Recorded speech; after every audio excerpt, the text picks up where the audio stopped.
સમગ્ર રાજ્યમાં ટ્રાફિક નિયમો અને હેલ્મેટ અંગે પોલીસ કડક અમલ કરાવી રહી છે. અકસ્માત રોકવા પોલીસ દ્વારા ટ્રાફિક નિયમોનું પાલન કરવા અનેક કાર્યક્રમો કરી રહી છે. આજે સુરત શહેર ટ્રાફિક પોલીસની ટ્રક ટ્રાન્સપોર્ટ સહિત અન્ય એસોસિએશન સાથે બેઠક મળી હતી. હાઈવે પર લેન ડ્રાઇવિંગની અમલીકરણ કરાવવા બેઠક મળી હતી. બેઠકમાં એસોસિએશનના હોદ્દેદારો, ટ્રક માલિકો હાજર રહ્યા હતા. શહેર ટ્રાફિક ડીસીપી અમિતા વાનાણી અધ્યક્ષતામાં મળેલી બેઠકમાં 200થી વધુ લોકોની ઉપસ્થિતિ રહી હતી. હાઈવે પર લેન ડ્રાઇવિંગની અમલીકરણ કરાવવા બેઠક મળી હતી. તમામને 1 અઠવાડિયાનો સમય આપવામાં આવ્યો છે. અમલીકરણ નહીં કરાય તો કડક કાર્યવાહીના નિર્દેશ આપ્યા હતા. અત્યાર સુધી 2000 જેટલા વાહનો સામે કાર્યવાહી કરવામાં આવી છે. બેઠકનો મૂળ હેતુ હાઈવે પર બનતી અકસ્માતની ઘટનાને અટકાવવા અને લેન ડ્રાઇવિંગના નિયમોનું ચુસ્ત અમલીકરણ કરાવવું પડશે.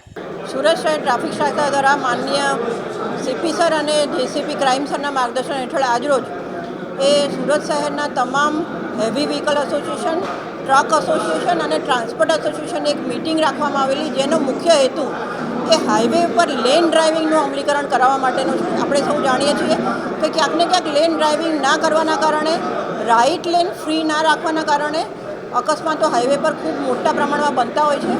અને હાઈવે પર બનતા અકસ્માતો ઘટાડવા માટે અને જેટલા પણ હેવી વ્હીકલ છે એ લેફ્ટ હેન્ડ સાઈડની લેન પર ડ્રાઇવિંગ કરે તેના માટે એક તમામ ટ્રાન્સપોર્ટ એસોસિએશનની મિટિંગ રાખવામાં આવેલી.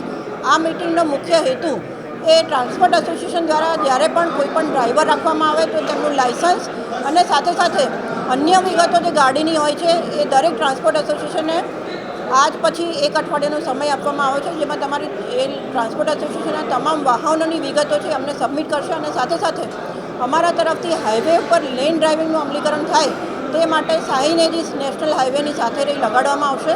અને એની સાથે સાથે અમારી અલગ અલગ ટીમો એ હાઈવે પર ડિપ્લોય કરવામાં આવશે કે જે ટીમો જે છે એ લેન ડ્રાઇવિંગનું અમલીકરણ થાય તેવું એન્શ્યોર કરશે. અને જો લેન ડ્રાઇવિંગનું અમલીકરણ હાઈવે પર કરવામાં નહીં આવે તો તેમના વિરુદ્ધ ચોક્કસપણે સ્થળદંડની કાર્યવાહી કરવામાં આવશે.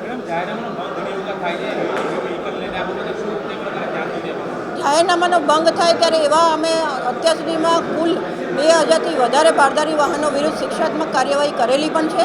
પરંતુ અત્યારનો જે વિષય છે એ હાઈવે પર જે અકસ્માત થાય છે એ અકસ્માત ઘટાડવા માટેનો મુખ્ય વિષય છે, અને જેમાં દરેક ટ્રાન્સપોર્ટ એસોસિએશનની મદદ પણ માગવામાં આવેલી છે.